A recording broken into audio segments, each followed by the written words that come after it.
দিনটা ছিল 30শে নভেম্বর। গেছিলাম আমাদের ডিব্রুগড় HM রিসোর্টে। সেখানে একটা বিয়ের ইনভিটেশন ছিল, আর বিয়েটা ছিল আমাদের পাড়ারই খেমানি মিলের আর কি, ডিব্রুগড় খেমানি মিলের মারোয়ারি একটা ফ্যামিলি।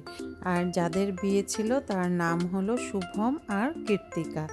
তো দেখো ওরা তখনও এসে পৌঁছায় নাই এখানে। তো এখানে ডান্সের একটু রিহার্সাল চলছিল, সেগুলোও আমরা একটু দেখে নিলাম। তারপরে ভিতরে চলে গেছি। কি যে সুন্দর ভিতরটা বানিয়েছে, একটা প্যান্ডেলের ভিতরেই কুঞ্জ, তারপর বসার জায়গা, স্টার্টার, মেন কোর্স সব একটা জায়গাতেই করেছে। অনেক বড় জায়গাটা ছিল। ছেলে আর মেয়ে তো এখনো আসে নাই, তো চলো তোমাদেরকে একটু প্যান্ডেলটা ঘুরিয়ে দেখাই, তারপরে স্টার্টারগুলোও দেখাই কি কি ছিল। মেন কোর্সটা থাকবে পরের পার্টে। বিয়ে আর মেন কোর্সে কি কি খাওয়া দাওয়া করেছি সব কিছু পরের পার্টে থাকবে, কারণ সব কিছু যদি আমি একটা ভিডিওতে দেখাই না তাহলে ভিডিওটা অনেক বড় হয়ে যাবে, তোমাদেরও ভাল লাগবে না।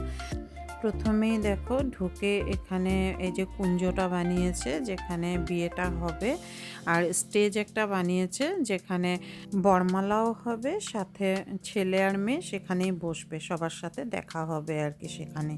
তো চলো গিয়ে একটু টেবিলে বসি। বসার পর তো ওখানে প্রথমে কফি চা এগুলো এনে দিয়েছে, আমি একটু গিয়ে বসেছিলাম সেখানে।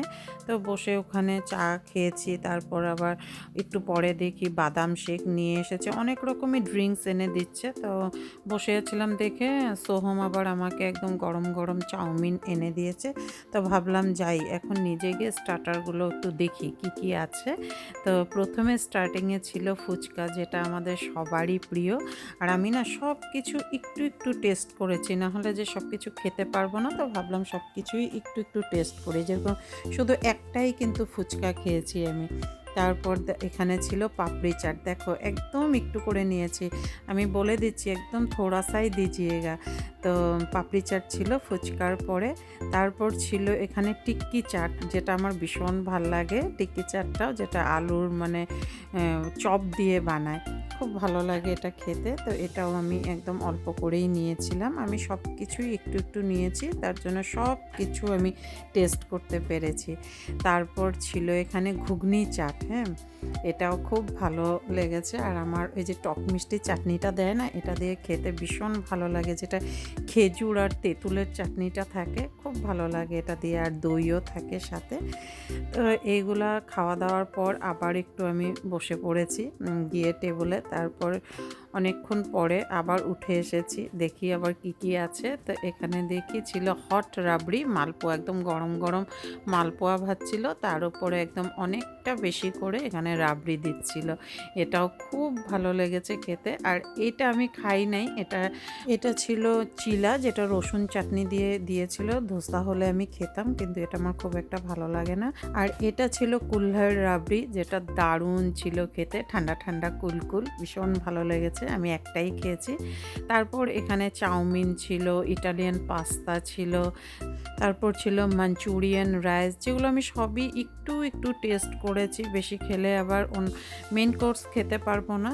আর মারোয়ারি বিয়েতে তোমার অনেক রকমের মিষ্টির আইটেম থাকে, আর আমি মিষ্টি খেতে ভীষণ ভালোবাসি। আমি যে কোনো এরকম মারোয়ারি বা বিহারি বিয়েতে গেলে না মিষ্টিটা আমি আগে খেয়ে নিই, পেট ভরে মিষ্টি খেয়ে নিই, তারপর যদি জায়গা থাকে তো আমি মানে ওই রাইস বলো বা নান টান এইসব খাই আর কি। তো আমি খুব একটা ওইসব পছন্দ করি না।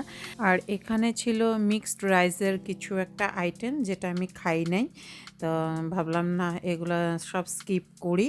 তারপর চলে গেলাম এখানে স্যুপও আমি খাই নাই, কারণ আমি স্যুপটাও খুব একটা পছন্দ করি না।